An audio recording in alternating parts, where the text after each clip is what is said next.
स्मरणाच्या निमित्तानं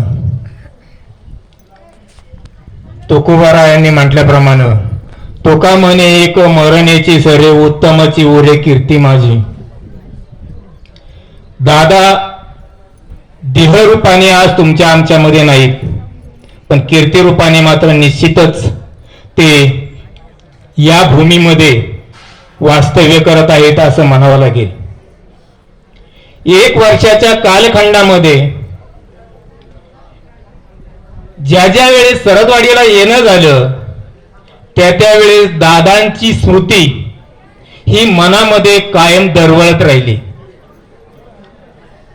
प्रत्यक्ष दादांचा सहवास जरी नसला तरी दादांच्या चरणाच्या पाऊलखुणा त्यांचा तो स्मृती सुगंध हा आजही आमच्या मनामध्ये दरवळत आहे. दादा हे सर्वात ज्येष्ठ होते आणि नातेसंबंधातून पाहिलं तर मी सर्वात लहान. त्यांचा लहान मेवणा, त्यांच्या आणि माझ्या वयात जवळजवळ 20-22 वर्षाचा अंतर, पण दादांच्या तोंडातला तो कायम शब्द असायचा दाजी.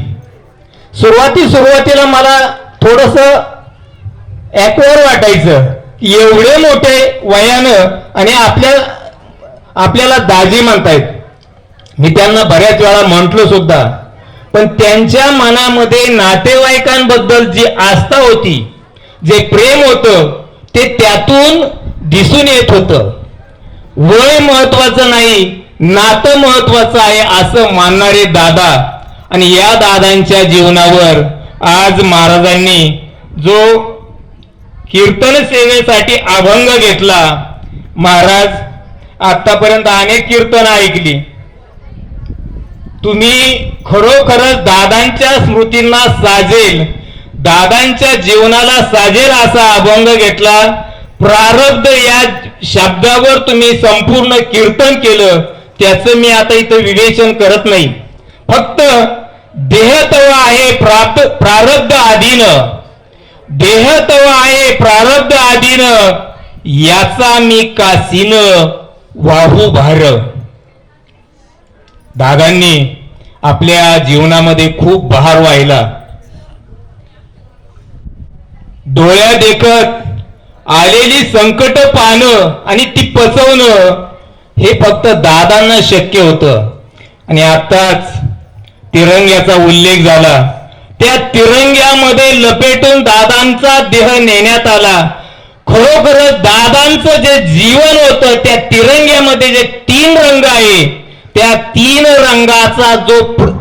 रंगाचं जे प्रतीक आहे, त्या प्रतीकांना साजेल असं दादांचं जीवन होतं.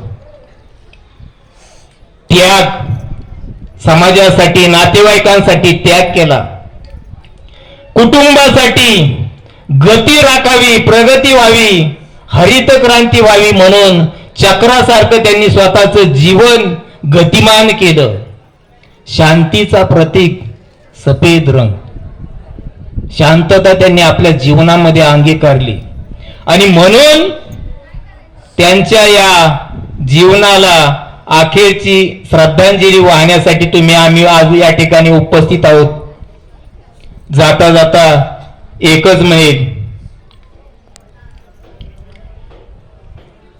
दादा तुम्ही गेलात, देहाने जरी गेला असला तरी स्मृतीने तुम्ही कायम आमच्या मनामध्ये रेंगाळत राहाल अशी मी तुम्हाला ग्वाही देतो.